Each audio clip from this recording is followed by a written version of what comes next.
Hey guys, welcome to this video. In this video, I thought I might go over my idea on how you might be able to build your own digital economy with tens of thousands of players, maybe a bit more than that, of people who literally buy your digital currency. Okay, so I have a big passion for one day creating a MMO that has its own digital currency economy with its own currency. Games like Albion Online, RuneScape, Maple Story, Eve Online, like in any game that has a ton of currency, like even if you go to like Counter-Strike and Steam pages, you can buy different ways to trade items and do things like that. So like it really depends on what your target audience is.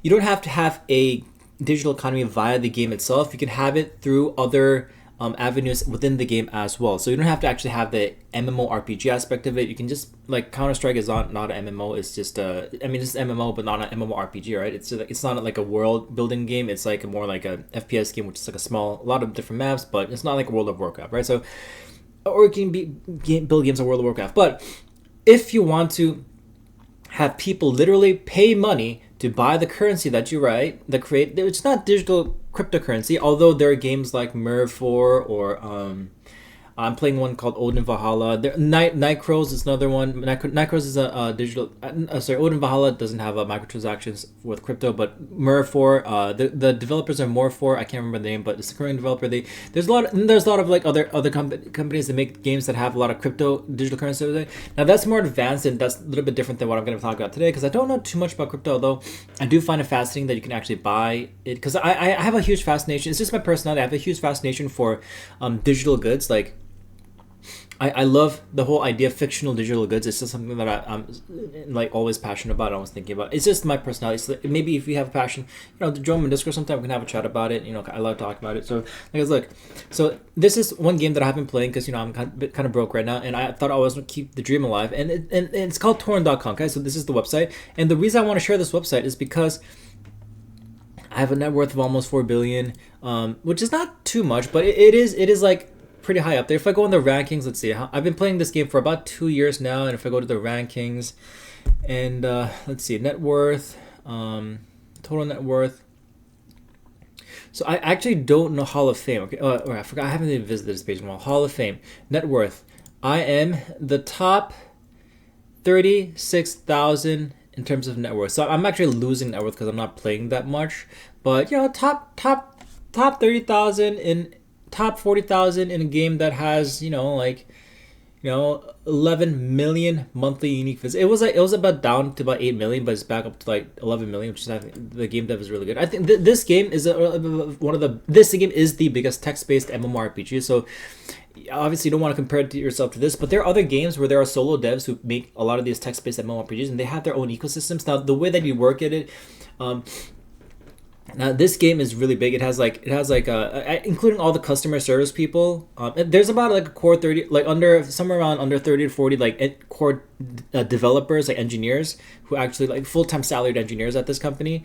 But including like all the customer service reps, so it's probably like 100 people companies. It's not a small company. The guy who runs this website has been doing it since like the early 2000s. That's why he got this like short domain name. Which if you try to get a 4-letter domain name today, be prepared to pay at least $1 million for it. Not cheap. So he's been doing it for a very long time.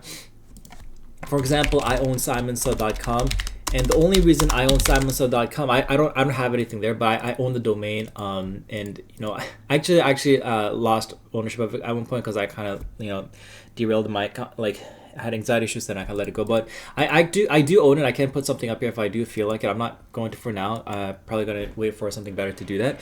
But I own my domain name. And my name's pretty short, so to do that, I did web development at a very long time ago, back in the late 2000s and early 2010s. So that was time when nobody really, like, websites were like, just Web 2.0 was just coming out, YouTube was just starting to pop off, like really like short little things.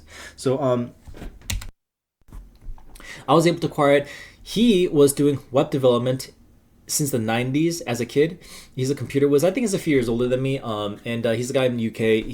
He's been making about $50,000 to $100,000 per month USD for the last 20 to 25 years at this point. He's a rich guy. So obviously there's richer guys than him, but he's been doing it for such a long time that I have massive monsters. And he's been, because there was a news article about, if you can go Google, it can like torn computer whiz, like there's a website about him in like the late 2000s about him, of him making like 25 to 50 grand a month or something. I can't remember the exact numbers, but he's a rich guy. Okay, so it's a big website. I've seen it change over the past 2 years. The game has updated its UI quite a bit. I like it. It used to be a little bit more rougher. Now it kind of, they get that like sleek, like minimalist design in some places. Not all, because the overall core technology of this website is very. I don't know how they do it these days, but last time I did check, this was back when PHP was a thing. There was no PHP frameworks. It was just raw PHP, and now they actually use React. They use like a lot of their own internal frameworks. So they used a lot of legacy code. It's like EVE Online. EVE Online's been out for like the early 2000s. MapleStory, like all these RuneScape, all these old games. Like dealing with old code. Like I play Clash of Clans, right? Some of these old games, to update legacy code is actually very tough. That's why game developers prefer making new games to get popular, because like sometimes it's like I really love the idea of like having like economies, like player driven economies follow through all of eternity. But when it comes to things, because the way that digital universes create, you have to change things around, and this is beyond human level to like update every single little bit. So that's why game developers tend to want to make new games from scratch and see if that grows up. And that's why you want to create a franchise, not hold on to history sometimes, because like when new technology comes, it's sometimes more efficient to actually use the new technology and try to update everything yourself and manually like hand code everything from the past. That's what I know. But if you want to create a player driven economy and people actually buy money like even EVE Online, you can buy ISK, which is ISK is like an Icelandic currency, but they use it in EVE Online too. Like Torn, if you want to buy Torn currency, you can pay real money for it. You can buy items and sell it and get real money or gold. You can do it in World of Warcraft too. All these games can do it. So if you want to do that, this is one way to do it. Now Torn is a very, very high caliber. It is the biggest text-based MMO, but there's a lot of smaller ones too. Prosperous Universe. This is the game that I played a long time ago. Prosperous Universe. This is this isn't pay to play. You have to actually play the game properly. But if I log on to it, you can definitely like this is like a whole universe of things that you can do, and you can do many things in it. It's amazing. It really is. I think this is one way of doing it English. If I go to here, let's see, accept, next. This game is obviously going through a few updates, but you can actually do whole economy-based things here. So I think I have to do the tutorial to get past it right now, so I'm not gonna do that. But it's a very like you can create these games by a solo. Like Prosperous Universe, obviously a smaller game. If I go check, let's see, has it grown over time? No, it's still not that popular. It's still like it's kind of where it was last time I played it. But like there's a lot of smaller versions of this. I think Milky Cow, text-based MMO, Idle MMO RPG. This one's a one that I played.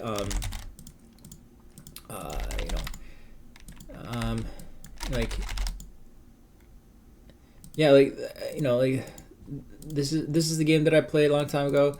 So there's many of these type of games that simple MMO is another one. Simple MMO. This was a solo dev project. Idle MMORPG. I think he had like one or two. Same guy, Galadin. But he had another like a developer, I think, on his team now. But there's many versions of this. Idle Clans, another one. This one's more based on desktop and Google Android. It's not really web browser based, but same idea. This game's been out for many years now too, and very popular game.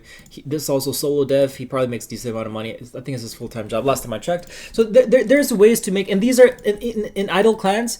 People, you can buy items and you can sell it and you can gain in-game items. I love these type of idle games. This is just like idle-based economy, because I just see the economy. Of course, if I have an MMO with 3D NPCs that have a more bigger player-driven economy, is better. But I love the whole player-driven digital fiction trait economy-based things of video games. So I just really like that, and you can create this by yourself. This is a solo project that you can do by yourself, and especially today as the codes get more complex and there's more frameworks, you can probably create these games pretty easily. Okay. I'm not saying it's easy because there's a lot of back-end things that you have to do, but I thought it might give you an idea of how you can build your own digital economy as a solo full-stack developer. So that's basically it. I thought I might give you guys a little tip on what I think. If you want to be interested in creating a whole player-driven economy, this is my avenue of what I want to do in the future. Right now I'm just doing math videos and some other things. But anyways, I hope you guys enjoyed this video, and I'll see you guys next time. Bye.